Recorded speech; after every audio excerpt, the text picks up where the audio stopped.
we're up pushing $3 million in sponsorship in that 25 years of racers and tracks and things like that. But we're also, in our revenue for that sponsorship for us has generated close to $30 million in sales. Ladies and gentlemen, you wanted it, you got it. The place for the untold, real, raw, and juicy stories of dirt track racing. It's Dirt Track Confessions. And now here's your host, Mandee Pauch Mahaney. Hello, everyone. Welcome to Dirt Track Confessions. I'm your host, Mandee Pauch Mahaney. I'd like to give a very special welcome to a close friend of the family, Bob Greene. Bob, how are you over there? Very good. Thank you. Glad to be here. Oh, I'm so stoked for this. So now I have personally known Bob. I mean, Bob, you probably would know better than I would, but I would say at least more than half my life here. But to paint the picture for our listeners, Bob was actually, I say was because my dad's like quote unquote has not retired, but he slowed down.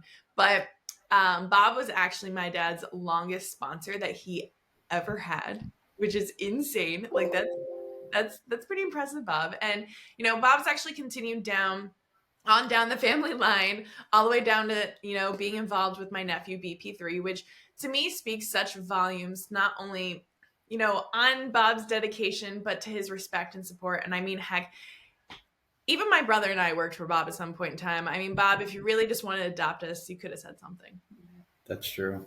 I think Diane would have been fine with it. Yeah. So, Bob is the man behind Pioneer Pole Buildings in Schuylkill County, Pennsylvania. I mean, that's the main hub, I guess we'll say. They specialize in designing, manufacturing, building the most beautiful custom post frame buildings. Now, I know, Bob, you guys do like garages, barns. I know we've talked about barn dominiums and so much more. You guys have expanded immensely, and I really, really look forward to shining light on that. But the reason why I wanted to have Bob on, for many, many reasons, but for the podcast specifically, is to really share the involvement in the sport and the perks for businesses that want to be involved in the sport, but also share some valuable tips to drivers and tracks looking for sponsors. We're going to kind of like double dip here, but Bob, can you kind of give us like a little background? How did Pioneer Pole Buildings start from like ground zero, and how did you get involved in the racing world? Well, that's two different.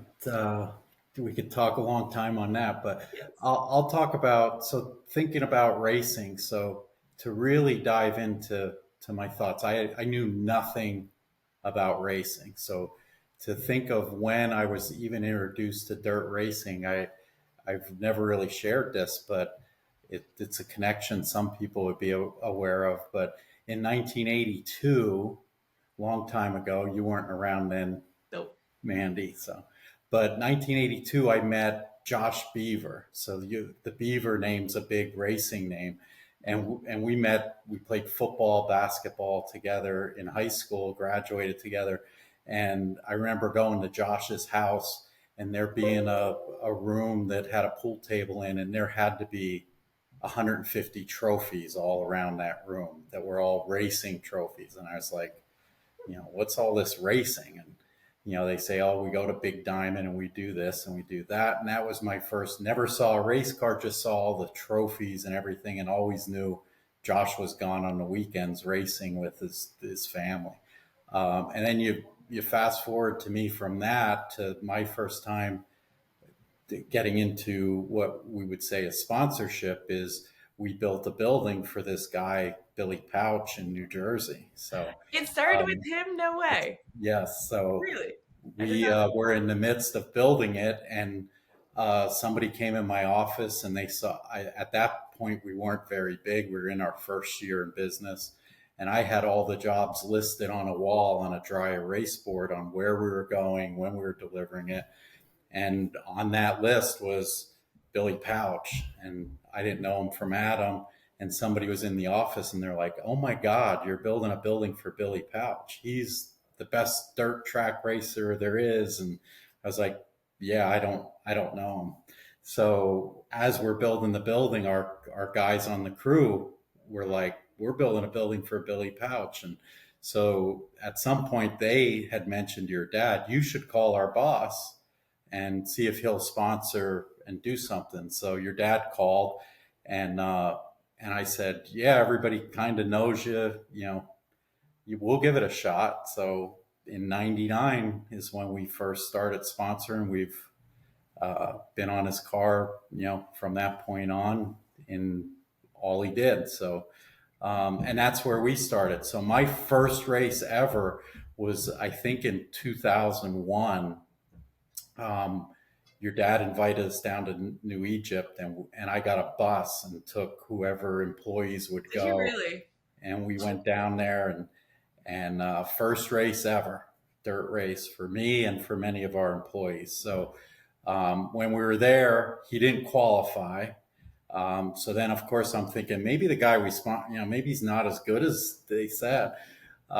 So he qualified in the consolation, Mm-hmm. and again, this is going on. I know nothing about racing, so each time a heat comes out, I'm like, why isn't our car out there? You know, you didn't even follow the concept, which I think many business owners wouldn't know that going into it, and learning that how a race, you know, really happens and the different divisions and things like that, that really took time to learn.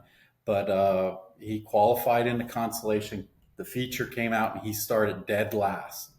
And you know, of course, the, you know, movie star ending is, what does he do?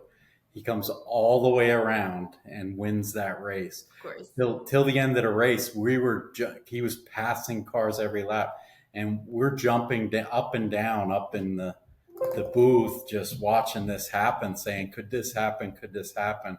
And doesn't he come through and wins the race? And I would say that moment is where I became a, a race fan. I mean, it was all in, like the excitement and the commitment and everything that came in. And then it just grew from there as far as, you know, the sponsoring. And of course, once you're on a car, you start to get many asks and wants, you know, to be on more cars. Mm-hmm. And we just grew in that racing world. There was a small patch where I thought, you know, it'd be nice to own cars and do that. And you learn that, you know, that's a different gig too. So Yep. we don't do that anymore. But I was around for that. yeah, we were in that for a while, and it was fun. But you know, it really takes some time and commitment. I like to just pick and choose when we go to the races. So, Mm-hmm. but as far as the sponsorship part of it, or the start of Pioneer, if we want to switch gears to there, it started in '98, just above my garage in behind our house in Pottsville. Um, just me with, you know, an employee here or there through the first year, and it's just slowly grown, from doing two buildings in our first month in business, and I think we did 50 buildings our first year. We're about here in the next 2 weeks to end this year, and we'll install close to 1,500 buildings this year. In all our divisions that we've added, you know, we'll do revenue of just under $100 million. Wow. So it's grown pretty significantly year over year.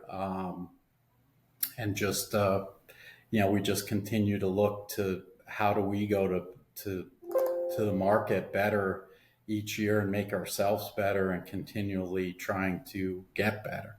I think of it a lot like a race team. You're always looking for that edge.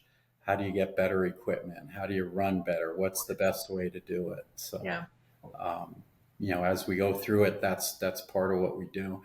And I feel too, though, that especially when it comes to teams looking for sponsorship, like you can go after anyone, but I feel for Pioneer Pole Buildings, it's relatable. What you do, like our market of people they need garages. They need the barns. They need the space. Like, there's no, like, I don't know anyone these days that don't have like a pole barn of some sort. We're a perfect fit for that industry Mm-hmm. because when we go, like we're the title sponsor for motorsports. So when we go there, everybody that comes through the door is a potential customer. Mm-hmm. So if it's a racer, if it's a fan, if it's a vendor, a racetrack, we have customers in all walks of life of racing, and they're all so passionate about racing and supporting the people that help support racing.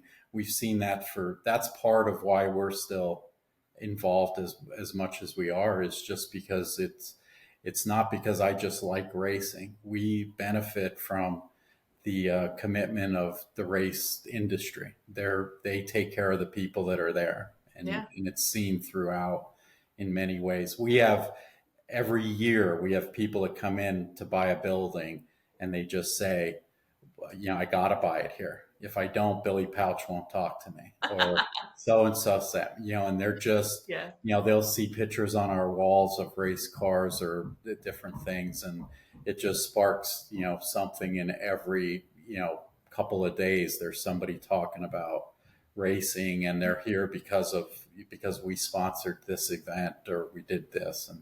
And we try to track that. We'll track different things of where the leads come from, and helps us generate so that we could justify the sponsorship. In the end, you could do some things because you like it or you're a fan, but there's other things that you just need to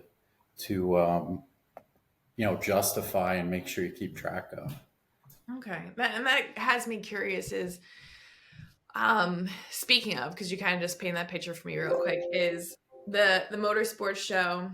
I think it's in Oaks, Pennsylvania, right? Yes. Sure. Yeah. Okay. The motorsports show. So you're the main sponsor for that. You've got, like, you sponsor some race car drivers. I'm not sure, like, track series wise, but have you ever noticed, because you said you try to track as best as you can, where the referrals and the people come from. Have you ever noticed a difference personally in your business, like when it comes to where, what, or who you sponsor? Over the years, we've gotten pretty loyal to the ones that we're with. So if you notice, you won't see a lot of new drivers with us because we renew with the ones that are here. Yeah. And we try to track who comes in too, but we really track racing as a whole. So when we say they're a team, we kind of give them all the credit as a team when we get a racing deal. I like that. Years ago, we tried doing some races and following some other, things. And that wasn't as well, shown in our leads as it is just having, our commitments to our drivers. And we do some things at Grandview with Bob Miller.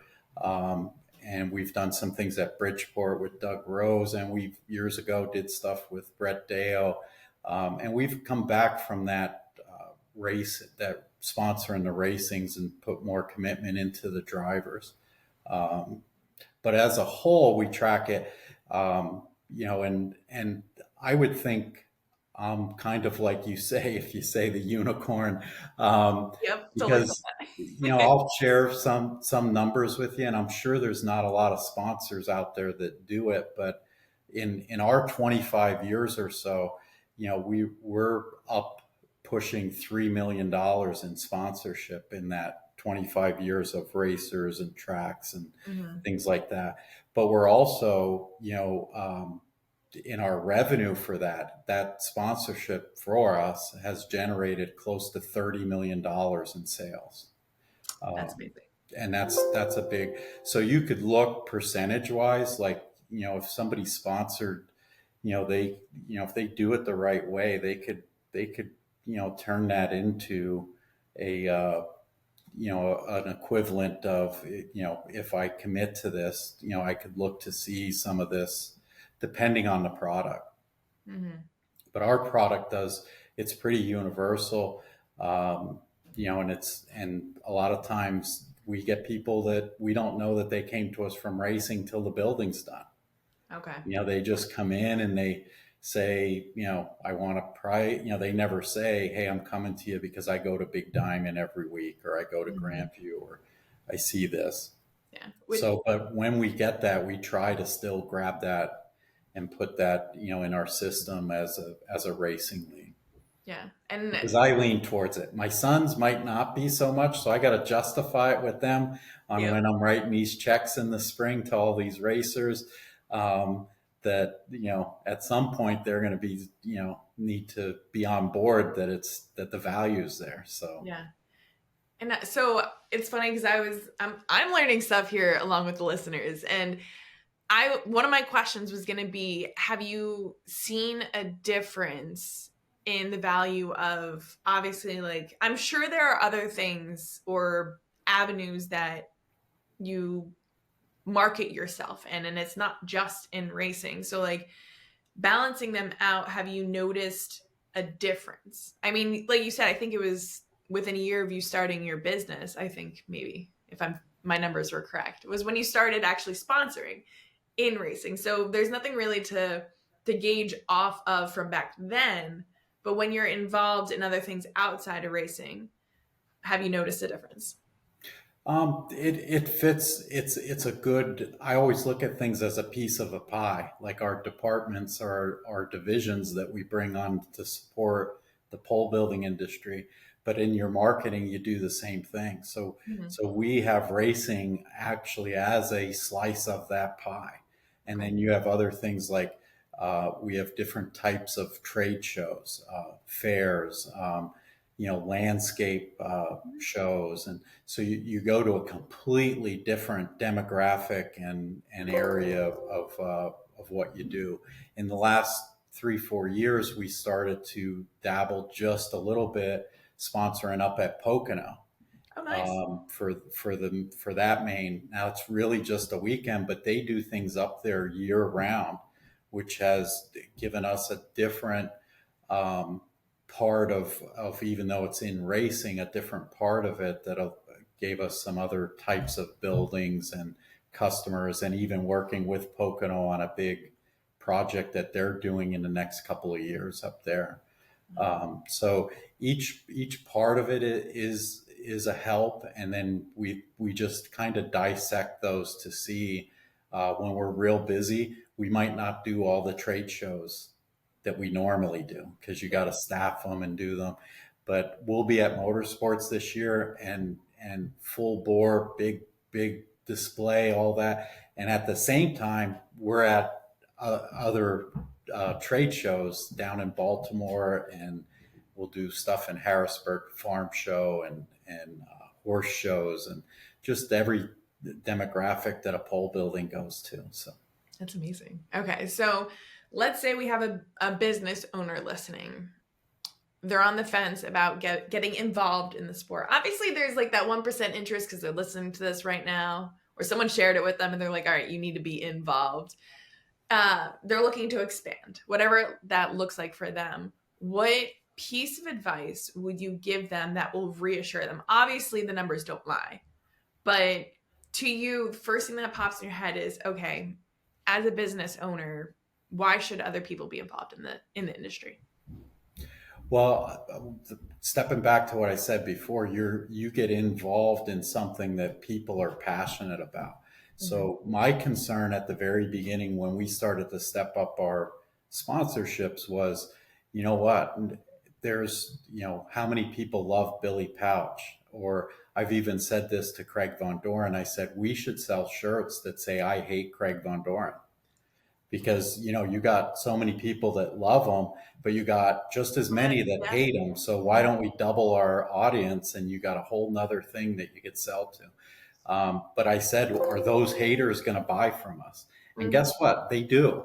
And then they come in and they tell us, I hate Billy Pauch, or I hate, they're clear to what they are, but I'm a race fan. And, and that, it took me years to accept that. But there's times we've had customers that we've taken to the races, and they tell me that they, we had one go to Grandview 2 years ago, and it was a whole family. It was a grandfather, a father, and a grandson who was an adult, but each of them, one like Jeff Strunk, one like Dwayne Howard, and one like Craig.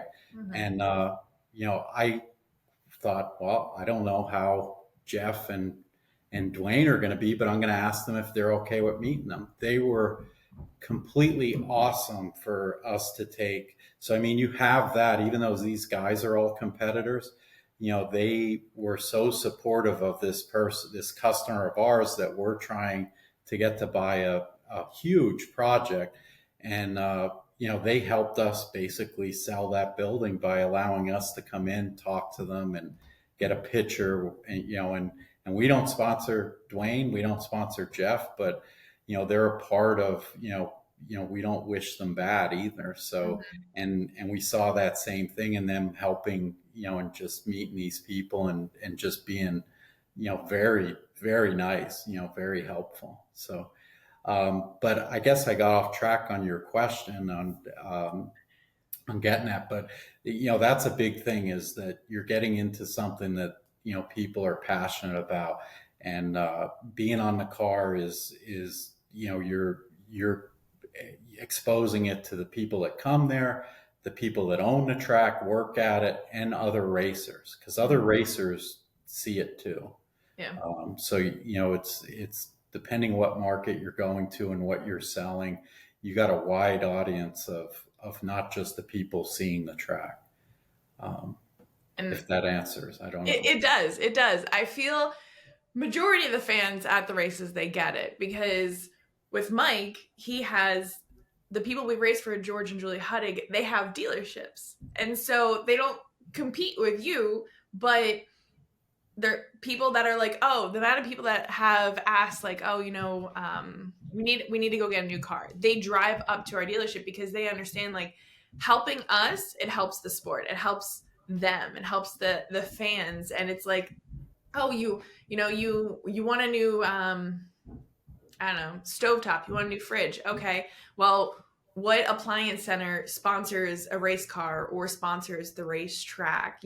I'm looking to put up a pole building. Like, you think of Pioneer Pole Buildings, and at least I really hope that that's how a lot of fans think, but that's how a lot of our people think is, we want to see these drivers at the track. We want to see these tracks open.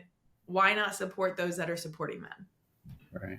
Then you get in return what you enjoy. If we didn't get the return on it, we wouldn't do it. Exactly. I'm a great fan, but I'm not that great a fan. There's got to be a benefit in it to me as a sponsor, and there is.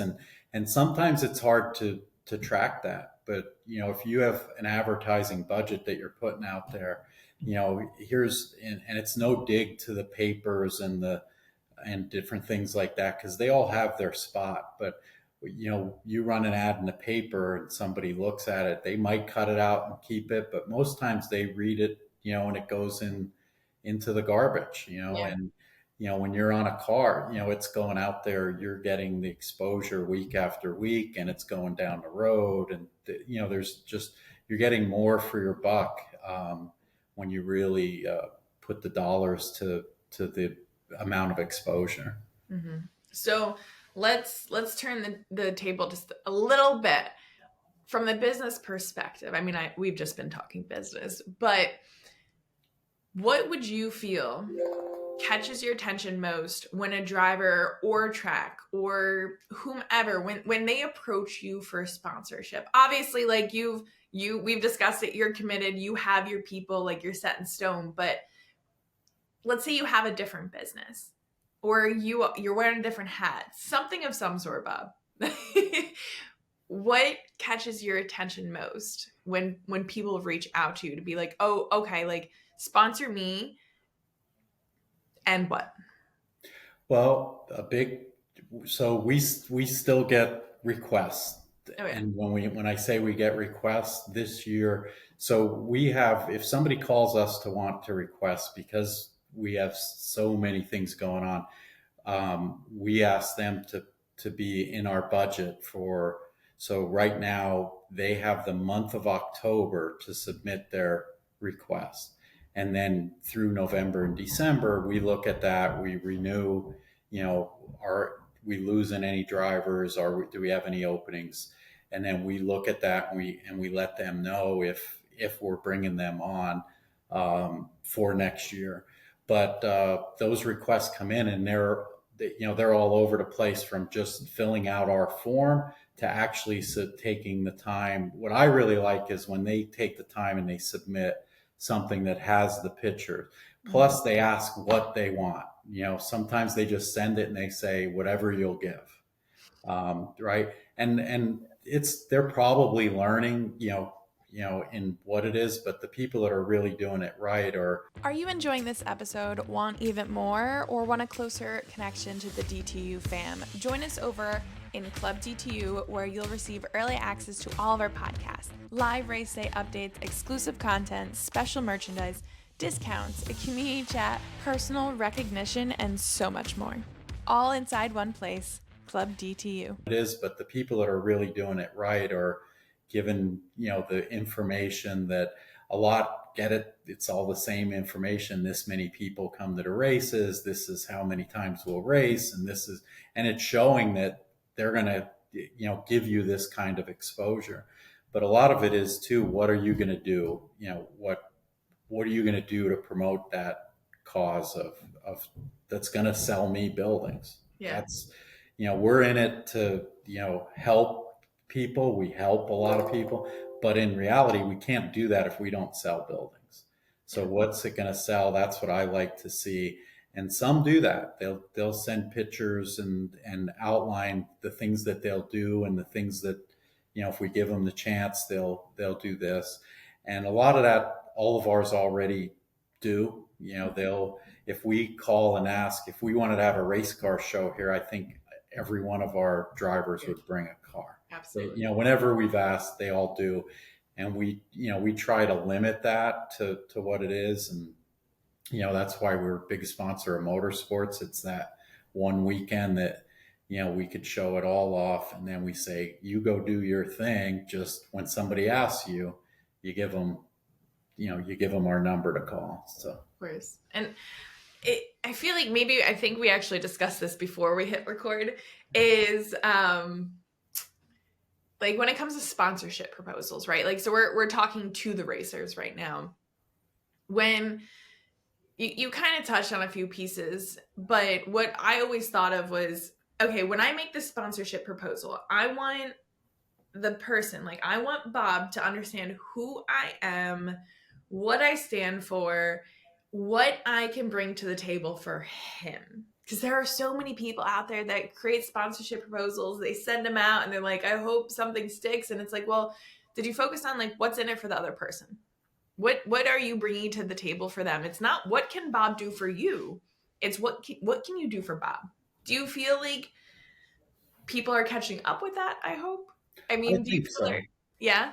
Yeah, I mean, in what we see, and again, it's probably pretty well known that we're where we are, and I wouldn't say they're wasting their time filling it out. It's just we really haven't brought on additional racers, but in the ones I get, a lot of them are leaning towards showing that value of what they can bring to the table to help Pioneer or help whoever it is.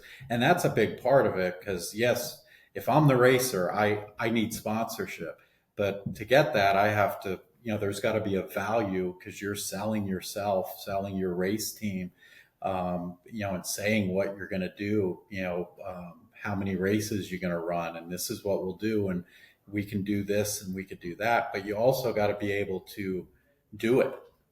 Right. You can't say, hey, we'll display, all these times, and then, you get that sponsorship and you say, oh, geez, I'm only going to make half of them.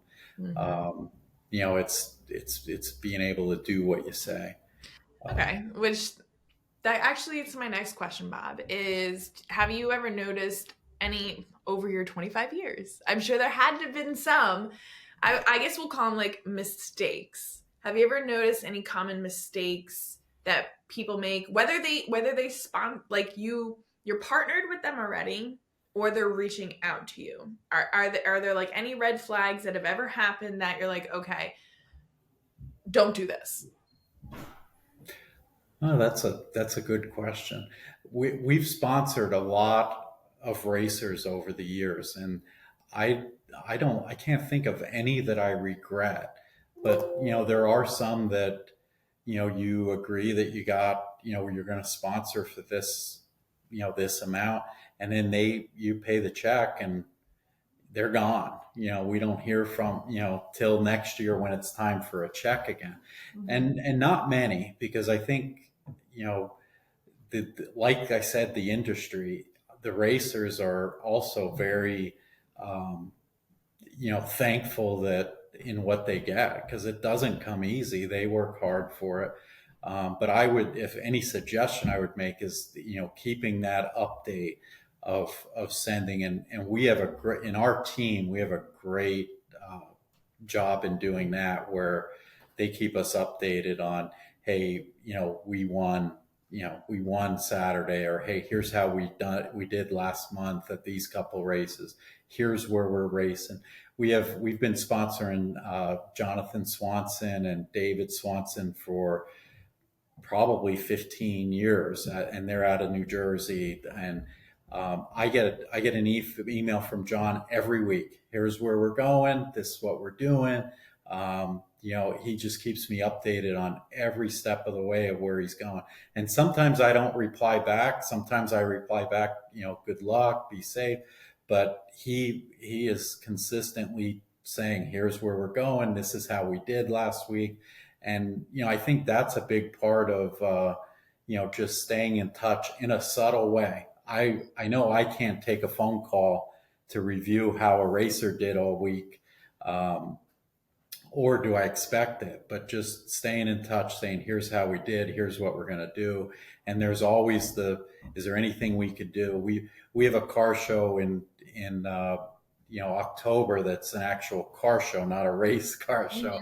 But we have, we'll have a couple of our racers say, hey, we could come to that. Can we bring a car?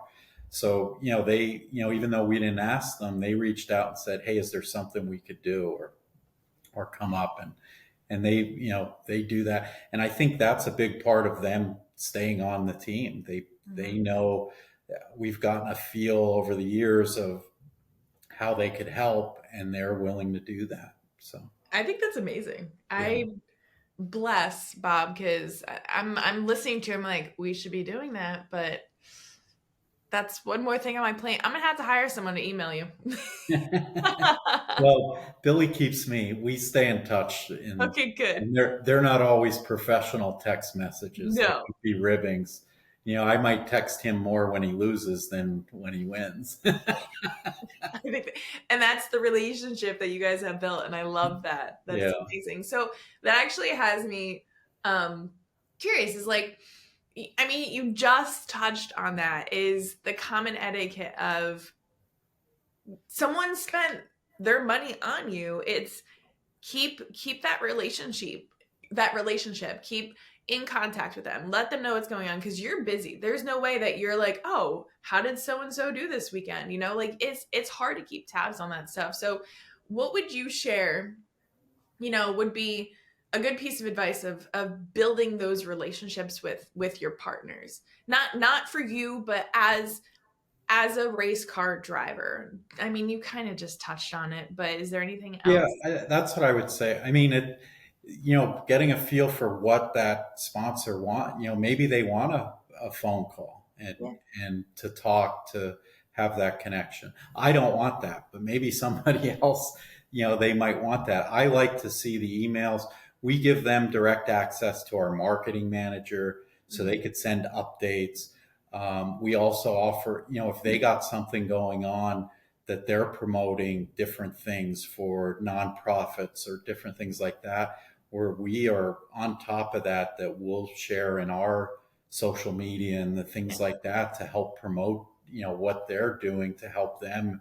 It's a two-way street of trying to make them successful with their other sponsors. So, that is sometimes, I think, a help when, I hate to say, because we're on the car, it helps them possibly get other sponsors because they know, hey, Pioneer's going to have them maybe front and center at motorsports and Absolutely. different things like that. But in all of it, it's trying to do it in a way that you're not monopolizing the time, but you're also keeping them updated. Some of them have newsletters, and we get a copy of them, or they'll send something. And I try to look at all that stuff, but you know, it's all in a different and what you got. If you got somebody that's really needing that you could help and say, hey, I handed out 10 of your cards, this week. The thing that really helps a lot of times though is what your dad was really good at was he would call and say, hey, call this guy, he's looking for a pole bill. So we absolutely knew he was, Doing that they were, that he got that referral for it. us. And sometimes other people will call in and they'll say, hey, Craig Von Dorn told me to call, or Billy Pauch, Jr. told me to call you. And Billy does it too. He'll say, hey, who should I have this person talk to?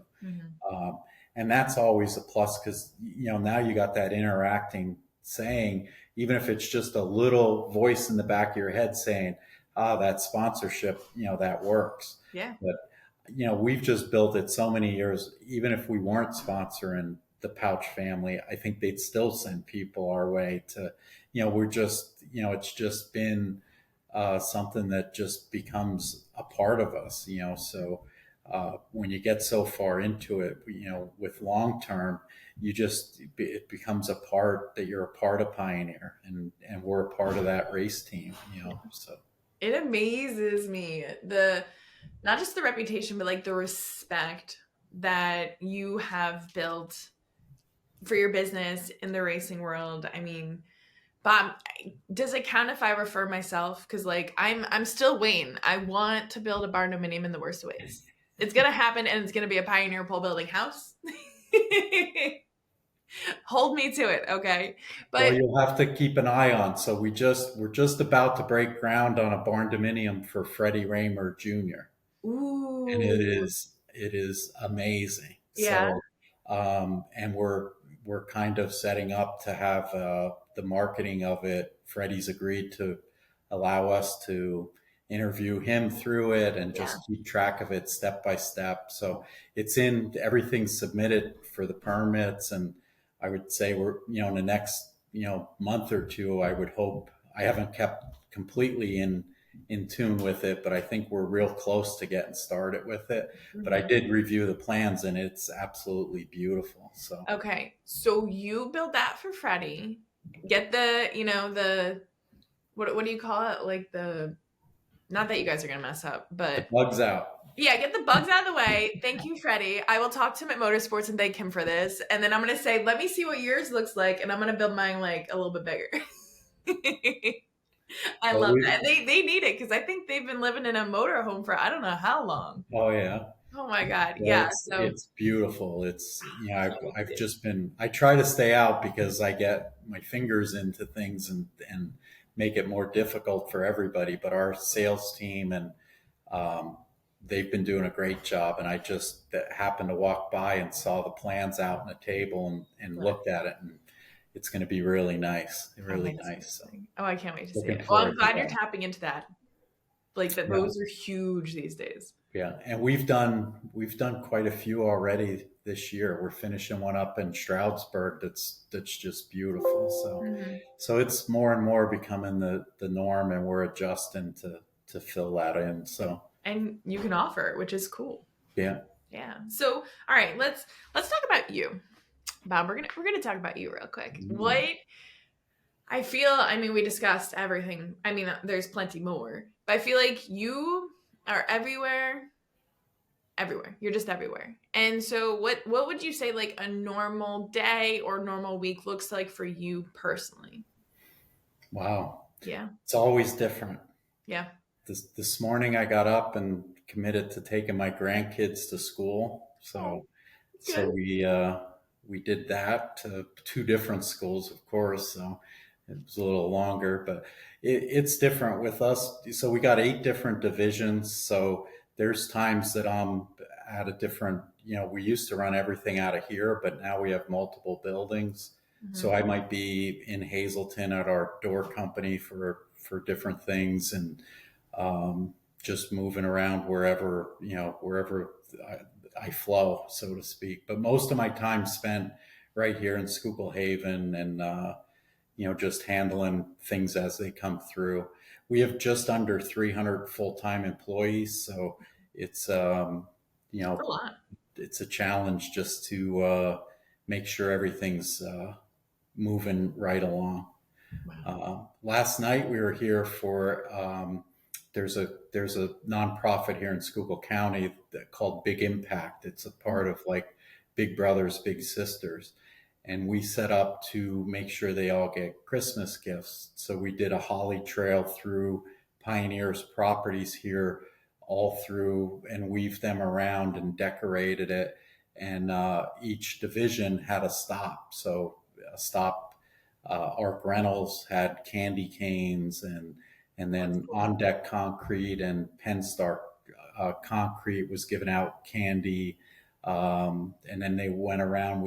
Our sales team had hot dogs, and then our warehouse team had hot chocolate and cookies. That's cool. Then they flowed right through our wash bay that we decorated, and we had popcorn there. And then they flowed through to Santa at the main building, got pictures and got their gift with Santa, and it was just an amazing night. 300 kids came through, Wow. so for gifts and everything. So you're always going. So you're up at 5 in the morning, and that we didn't get home from that till probably 8:30 last night. So Wow. sometimes it's a long day, sometimes shorter days.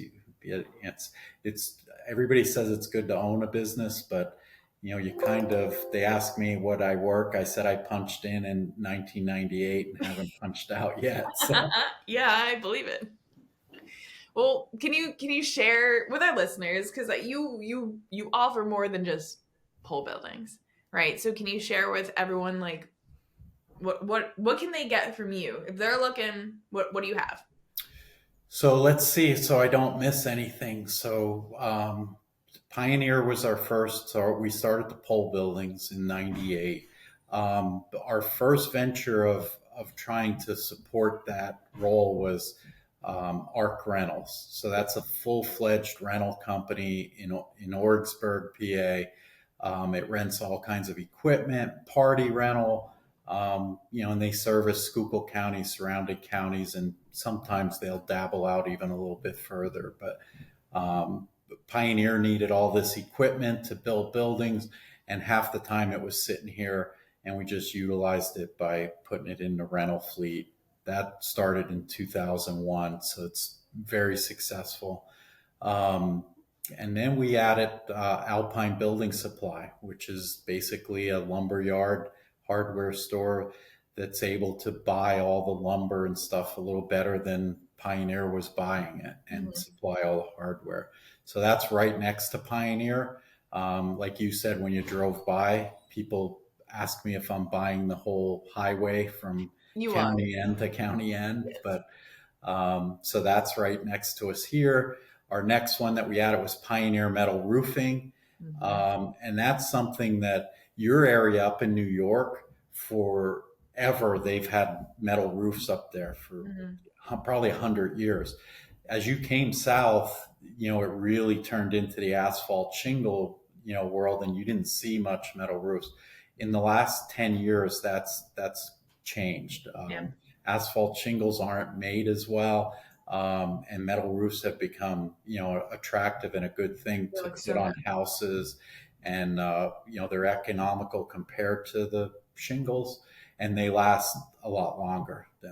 There's a much more life expectancy out of a metal roof than a shingle roof.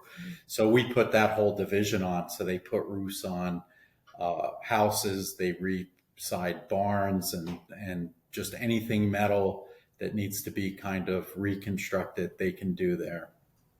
So after that, what is our next venture there? We added on deck concrete, which they do concrete floors in our pole buildings, but they also do commercial concrete in all our areas, all 7 states, like poured walls and all kinds of finished concrete work, sidewalks and different things like that.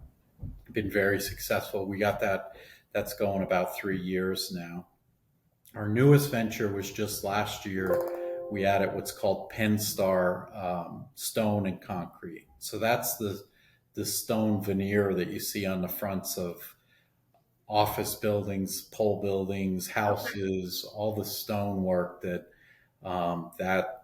that's what we're offering. We used to shy away from it because it was timely and we didn't have, now we're promoting it and we have it in-house.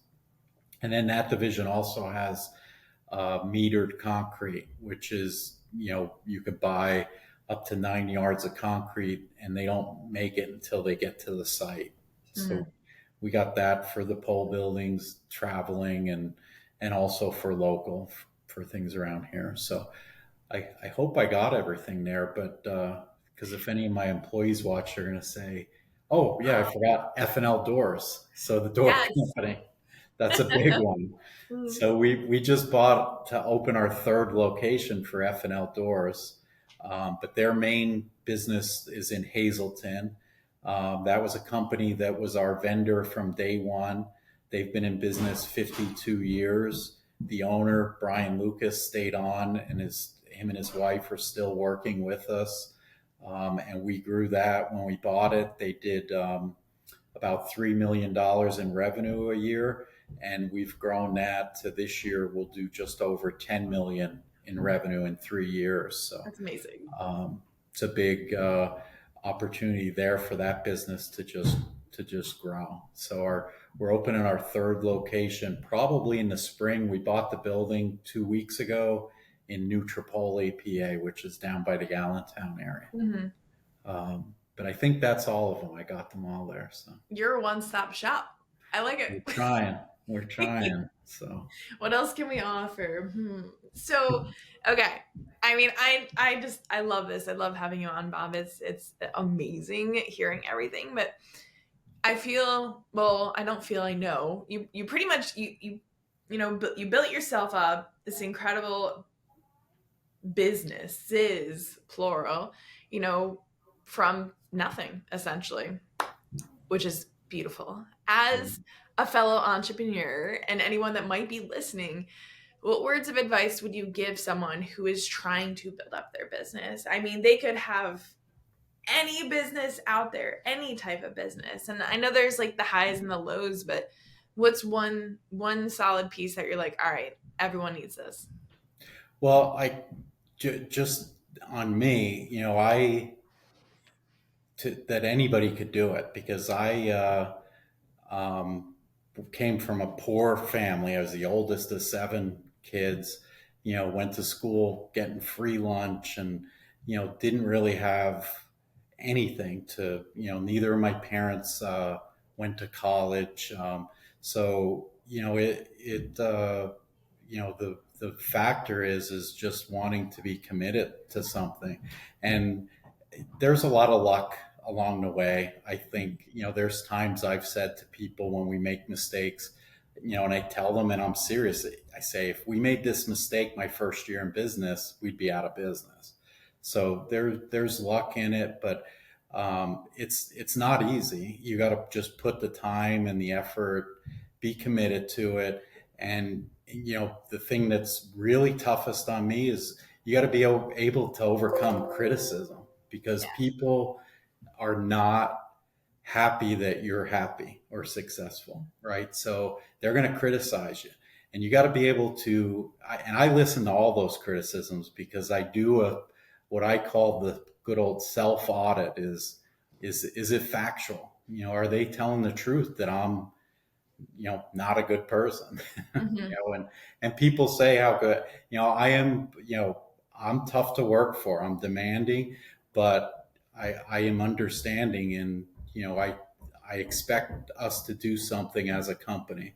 and I expect you to do your job. And if you do it, you're going to be a part of, our company and our family company to be successful in life. So, Yeah. but the biggest thing is just committing to what you're doing and just knowing you're not going to grow a business and work 9 to 5, or, it's much 24/7. more than that. Yeah. And it's being able to pivot, because sometimes, like when you say what your day consists of, I'm like, boy, I don't know when I've had the same day twice in a long time. Yeah. But sometimes it's really long days. Sometimes, you're jumping in a car and driving. We had a guy have a heart attack in New Jersey alone on a site. And what did I jump into the car and I'm meeting him at the hospital on a Saturday morning to make sure he's okay. So, you got to realize that you got to pivot, and but there's great successes that come with it. I don't think I'd want to do anything different. And the biggest thing that I say that helped grow our business is the willingness to give back. Right? If you don't have a percentage of what you do committed, that I'm going to do this, I'm going to work hard for it, and just because you owe me money and you see me give it to some, there's the things we're doing, but you got to be committed to give back to, the community, because that's where, that's the circle of life, I say. So, Absolutely. You can't keep it all. Give it back and make people's life better and help encourage them to, be their best. And that is why you are the man that you are today. I love it. So, okay, one final question for you, Bob. Now, could be a loaded question, might not be a loaded question. You might know the answer right away. But what do you hope? I always ask myself this almost like every day. What do you hope your legacy will be? Not just in the racing industry, but like as a business owner, or just like Bob as a whole man himself. What do you envision your legacy being? Like, years go on, Bob, you're not leaving us anytime soon, but years go on, and what do you hope that people remember or feel, or like the foundation you've left them? I would say it's not much to do with business. It would be that I was a good father, a good husband, a good grandfather, and a great friend. Yeah. So, the business is the things that, help you provide and do good. That's, my whole thing is, people say, how do you, isn't it tough to fire somebody? I say, it's horrible to have to fire somebody. But I also think if that person's bringing us down as a whole, I have to do the right thing for the rest of the employees, because I take a personal commitment to our employees and their families. Yeah. But in the end, I just want my sons and daughters to say I was a good dad. I love that. That's accurate. I mean, why do we work as hard as we do? Right? Yeah. They might not think it sometimes, because I'm as hard on them as I am employees. So they might say Dad's never happy, but I'm always happy with them. I just push them to be their best, and but in the end, that's a good question, and that's what I would want, is just to, not that I was a good businessman, but I was a good dad and husband and grandfather. I would like to say, from your adopted daughter, yes. For sure. So, Bob, thank you so much for taking the time to be on here. I look forward to seeing, Freddie Jr.'s barndominium. That's total side note. But look forward to seeing you guys at the Motorsports Show. This will definitely be coming out beforehand. So anyone local, if you want to see Bob, talk to his people, if any of the things that he has to offer interests you, definitely stop over. You walk in the building and he's the first booth right there. You can't miss him. You cannot miss him. But is there like a specific place they can find you on social media, Bob? Like website, contact? Our website for Pioneer is ppb1.com. We got a Facebook page. I'm sure it's connected to you somehow. And, And I don't know all those other handles. I barely was able to hook this laptop up to meet with you. They're online, guys. They're up there They're somewhere. online. They're Yeah. all over. And we will be at motorsports. We'll have we've already had meetings on, they're already planning for the setup and all that. So Fantastic. we'll be there full force. So. Great. Well, thank you again, and we'll see you soon. And thank you to all of our listeners. I hope you enjoyed this. I hope you were able to take some little nuggets away from this. Bob, again, thank you for your time. No problem. Great job, Mandee. Thank you.